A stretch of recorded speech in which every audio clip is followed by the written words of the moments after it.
Alright, so welcome to another episode of Juice News with me, Nawaf Nasser. এবং এই এপিসোডে অনেক ফাটাফাটি কিছু নিউজ আছে about LRB, Shabnam Faria, Deepjol, Naila Naim and lots more, so দেখতে থাকেন।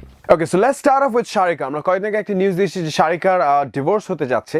সো এখানে কোনো গুড নিউজ বলে কিছু নাই, but she is going to be appearing in a show RTV-তে, লেট নাইট কফি শোটার নাম। সেখানে সে আপনাদের ইমেইলস, SMS এবং ফোনের অ্যান্সার্স দিবে। সো আপনারা নিজেরাই চাইলে জিজ্ঞেস করে নিতে পারেন যে কেন তার ডিভোর্স হয়েছিল। ওকে, সো একটা হট পিস অফ নিউজ গত কয়েক সপ্তাহ ধরে আমরা আপনাদেরকে দিচ্ছি, সেটা হচ্ছে যে সুলতান সুলাইমানের মতো শো অনেকে চাচ্ছে ব্যান করতে। FTPO তারা বেশ কয়েকদিন আগে 5টা দাবি নিয়ে নেমেছিল রাস্তায়, অনেকগুলো টিভি চ্যানেলের সামনে তারা গিয়ে আন্দোলনও করে, সামনে মাছরাঙা এবং ACTVর সামনে গিয়ে আন্দোলন করবেন যাতে এরকম শো ব্যান করে দেওয়া হয়। এমনকি গাজী রোকয়াত এবং আরও অনেকজন ফেমাস মানুষজন আছেন এই গ্রুপটার মধ্যে, এবং তারা নাকি প্রধানমন্ত্রীর কাছে আবেদন করেছেন যাতে উনি একটা স্টেপ নিয়ে এই জিনিসটা বন্ধ করে। মানে আমার কথা হচ্ছে কি, প্রধানমন্ত্রী তার সময় ভাই এত সময় তার যে সে বসে দেখবে যে সুলতান সুলাইমান দেখবে, তারপর বলবে যে আসলে এটা ব্যান করা যায় কিনা।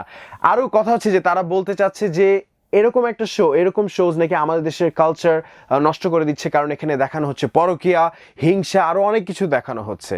নাও আপনারা কি বলতে চাচ্ছেন বাংলাদেশের নাটক এমন কিছু করা হয় না? শাবনম ফারিয়া একটা মেয়ে আছে যে একটা নাটক করতে যাচ্ছে সামনে, যেখানে নাকি একটা মজার স্টোরি আছে। স্টোরিটা ছোট্ট করে আপনাদের সাথে শেয়ার করি। সেটা হচ্ছে যে সে একজনের সাথে প্রেম করে, যে ছেলেটাকে সে বিয়ে করতে চায়, এবং সেই ছেলেটা তার কাছে 3 মাস সময় চেয়েছিল। এই 3 মাসের মধ্যে আরেকটা নিশো নামে একটা ছেলের সাথে তার প্রেম হয়ে যায়। সেখানে 2 টাইমিং করে মেয়েটা, এবং কেউ জানে না যে সে তার আরেকটা বয়ফ্রেন্ড আছে। তো এরকম স্টোরি যখন আমাদের নাটকে দেখানো হচ্ছে, সুলতান সুলাইমানে দেখালে সমস্যাটা কি ভাই? যাই হোক, আর লেটেস্ট পিস অফ নিউজ হচ্ছে অ্যাবাউট দিস, যে তারা আপাতত FTPO স্থগিত করেছে তাদের আন্দোলন, বিকজ তারা চাচ্ছে যে গভর্নমেন্ট একটা ডিসিশন দেখ, কিছু একটা বলুক এটার ব্যাপারে। দেখা যাক কি হোক, বাট আমি দোয়া করি যাতে তারা সাকসেসফুল না হয়। আপনি যদি নাইলা নাইমের সাথে 1 ঘন্টা কাটাতে চান র্যাডিসন হোটেলে, তাহলে কিন্তু নিউ ইয়ার্স ইভে চলে যাবেন, because she is going to be there at a new year's party. না, এই নাইলা নাইমকে নিয়ে যখন কথা বলছি, I have to say this, say recently ফেসবুকে একটা জিনিস শেয়ার করে যে তার একটা নতুন মিউজিক ভিডিও আসতে যাচ্ছে HM রানার সাথে বা এরকম কিছু একটা নামের মানুষের সাথে, যে গানটার নাম হচ্ছে পাপা চিক চিক। এটা একটা ছবি আছে, এই ছবিটা দেখে আমার কাছে মনে হচ্ছে গানটার নাম অ্যাকচুয়ালি হওয়া উচিত পাপা থাই থাই। ওকে, কয়েকদিন আগে আপনাদেরকে আমরা জানিয়েছিলাম একটা fantastic piece of news, Dipjol is making a come back to the movie industry. এবং তার একটা মুভি ছিল চাচু, যেখানে একটা পিচ্চি কিউট মেয়ে ছিল, তার চাচা ছিল সে। এই মুভিটার আরেকটা ভার্সন বেরোতে যাচ্ছে, একটা সিকুয়েল বেরোতে যাচ্ছে, which is going to be called চাচু 2 obviously.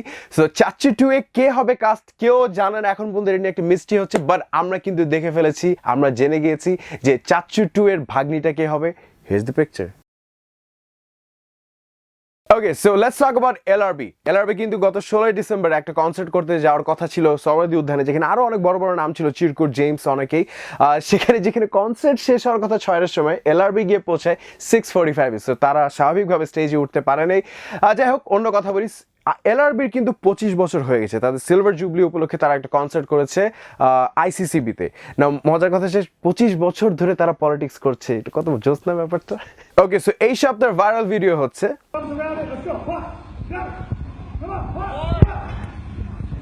Alright, so that was all from this week's episode of Juice News with me, Nawaf Nasser. For more, stay tuned to Juice News.